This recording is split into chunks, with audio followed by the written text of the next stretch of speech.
শিক্ষার্থী বন্ধুরা, তোমরা সবাই কেমন আছো? আশা করি তোমরা সবাই ভালো আছো। এই ভিডিওতে সপ্তম শ্রেণীর হিন্দু ধর্ম শিক্ষা বিষয়ের আদর্শ জীবন চরিত্র নিয়ে আলোচনা করব। যারা চ্যানেলটি সাবস্ক্রাইব করে রাখো, তোমাদের অনেক উপকার আসবে।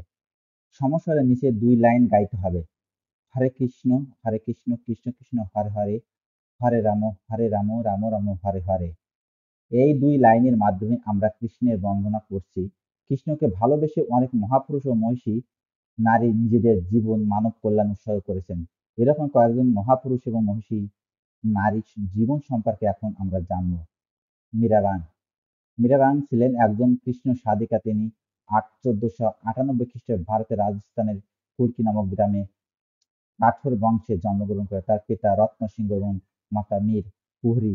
মীরা ছিলেন তার পিতামাতার একমাত্র আদরের সন্তান। মাত্র 8 বছর বয়সে মীরা তার মাকে হারান। সেই সময় মাতৃহারা মীরাকে নিয়ে তার পিতা খুব বিপদের মধ্যে পড়েন।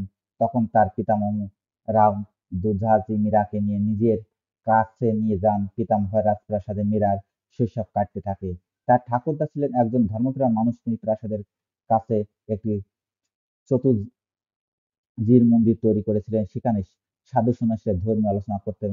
একবার এক সাধু মীরাকে গিরিধারী গোপালের একটি বিগ্রহ দেন। এই বিগ্রহ সেবা পূজা করে মীরার সময় কাটত। তিনি প্রিয় গোপালকে নিজের লেখা গান শোনাতেন। ছোটবেলা থেকে শ্রীকৃষ্ণের প্রতি তার গভীর ভালোবাসা ও সৃষ্টি ছিল। মীরার বয়স তখন 18। ভারতের চিতোরের রানা সংগ্রাম সিংহের পুত্র ভোজরাজ সিংহের সঙ্গে মীরার বিবাহ। শ্বশুর বাড়িতে তার অসংখ্য দাস দাসী ছিল, কোনো কিছুই অভাব ছিল না। কিন্তু এই রাজবাড়ি সংসারের প্রতি তার কোনো আসক্তি ছিল না। তার একমাত্র কাম্য বস্তু ছিল কৃষ্ণ প্রেম ও কৃষ্ণের আরাধনা। মাঝে মাঝেই তিনি ভাবাবিষ্ট হয়ে পড়তেন, আপন মনে ভজন সঙ্গীত করতেন। তার মনোভাব বুঝতে পেরে স্বামী ভোজরাজ একটি কৃষ্ণ মন্দির নির্মাণ করেন। মীরা খুশি হয়ে কৃষ্ণ ভজনে দিন অতিবাহিত করেন। মীরার কৃষ্ণ প্রেম ও সমুদ্র কণ্ঠে ভজন সঙ্গীতের কথা ধর্ম প্রচারিত সর্বত্র প্রচারিত হয়। চিতোরের সাধারণ মানুষের কাছে তিনি পরিচিত হয়ে ওঠেন কৃষ্ণা সাধিকা মীরাবাং নামে।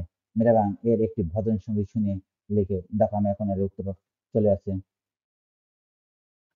বিনে ভাজন রাগ্ন বাজই, তিনি লোক জগতে মাজলারে, গোপালের বাজে রোদনি, হরি বিহারে গাই গুনি। মনের ভিতরে জলে অন্তর মেরুদণ্ডে বাজে তুমি তার, মুক্তির সত্য রাগধ্বনি, সুন্দর মধুর তোমার টানি। মীরাবাং নব বাজে বংশী, প্রেমের লাহিড়ী মাঝে তন্বী। তুমি বঞ্চিত আমার কান্ত, কবে আবেগে অন্তরে বান্ত। আশা করি তোমরা এটি বুঝতে পেরেছ। তাহলে আজ এই পর্যন্ত। Thank you everyone.